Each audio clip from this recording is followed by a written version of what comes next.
Hi, my name's Mark and welcome to Membership Websites. So today we're just showing you a quick setting that some people have come to me and asked about, and that is the setting for where your notifications are set for your reviews. That's your consumer reviews or your business reviews that are being completed on the website.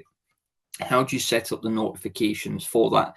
So let me show you where this is, because it isn't where notifications usually is set up for forms that are submitted. Let me just take you into the back end.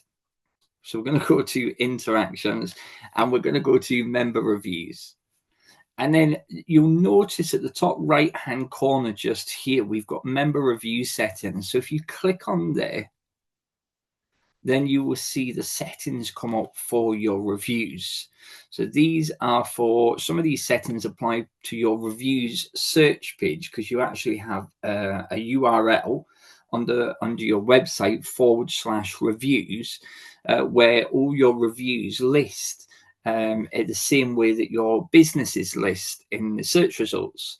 So there are settings here to set that up, but you've also got the tab here for notifications. So this is admin notifications. You've got member notifications, notifying member when they receive a review, and then you've got submitter notifications. Okay, so these are your notifications for your reviews, and as I say, a lot of people don't know where they are, but they are actually located just under interactions, member reviews, and then just remember, click that setting just in the top right hand corner, and then you'll be able to set up your notifications. I hope you found that useful, and thanks for watching.